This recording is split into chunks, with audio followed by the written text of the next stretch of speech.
তারেক রহমান সাহেব কতটুকু বাংলাদেশকে ওন করে তার একটা ছোট্ট উদাহরণ বা নমুনা দেখুন। চট্টগ্রামে ইপিজেড আছে, ইপিজেড আছে না? আমরা আস্তে আস্তে কুমিল্লায় এই ইপিজেড আস্তে আস্তে একটা একটা করে ইপিজেড আমরা কুমিল্লাতেও করতে চাই। তিস্তা ব্যারেজ প্রকল্পের কাজ ইনশাল্লাহ 12 তারিখে নির্বাচনের পরে 13 তারিখে বিএনপি ইনশাল্লাহ সরকার গঠন করলে এই এলাকার মানুষের জন্য যে তিস্তা ব্যারেজের স্বপ্ন আমরা সেটি পূরণের কাজে যথাসম্ভব দ্রুত হাত দিব ইনশাল্লাহ। এই ফরিদপুরের চর অঞ্চলগুলো নিয়ে প্রচুর পরিমাণের সোয়াবিন চাষ হয় না?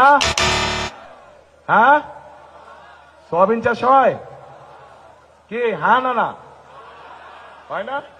এখানে সোয়াবিন চাষ হয় না, কম হয় কেন? ভুট্টা হয়, ভুট্টা চাষ হয়, রাইট? হ্যাঁ, ভুট্টা চাষ হয়। আমরা দেখেছি এই এলাকায় প্রচুর আখ চাষ হয়, কিন্তু তারপরেও আমাদের চিনি কলগুলো বন্ধ হয়ে পড়ে থাকে।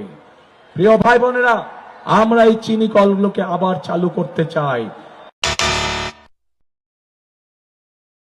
দেশনেত্রী খালেদা জিয়া উদ্যোগ গ্রহণ করেছিলেন, কিন্তু সময়ের অভাবে সম্পন্ন করে যেতে পারেনি। কি সেটি? বাণিজ্যিক রাজধানী। ইনশাআল্লাহ বিএনপি আগামী 12 তারিখে নির্বাচনে আপনাদের সমর্থনে বিএনপি সরকার গঠনে সক্ষম হলে খালেদা জিয়ার সেই উদ্যোগ যত দ্রুত সম্ভব আগামী বিএনপি সরকার সেটিকে বাস্তবায়ন করবে। প্রিয় ভাই বোনেরা, বদরের যুদ্ধ নিশ্চয়ই আপনারা জানেন কম বেশি সবাই। সেই বদরের যুদ্ধে হযরত আয়েশা তার নেতৃত্বে পরিচালিত হয়েছিল, তার নেতৃত্বে যুদ্ধের সকল সরঞ্জামাদি সরবরাহ করা হয়েছিল, তার নেতৃত্বে যুদ্ধে যারা আহত হয়েছিল সেই মানুষগুলোকে নার্সিং দেওয়া হয়েছিল, ট্রিটমেন্ট দেওয়া হয়েছিল। আমি খাম্বাম্যান, আমরা ভোট দিয়া খাম্বার জন্য রেডি হন।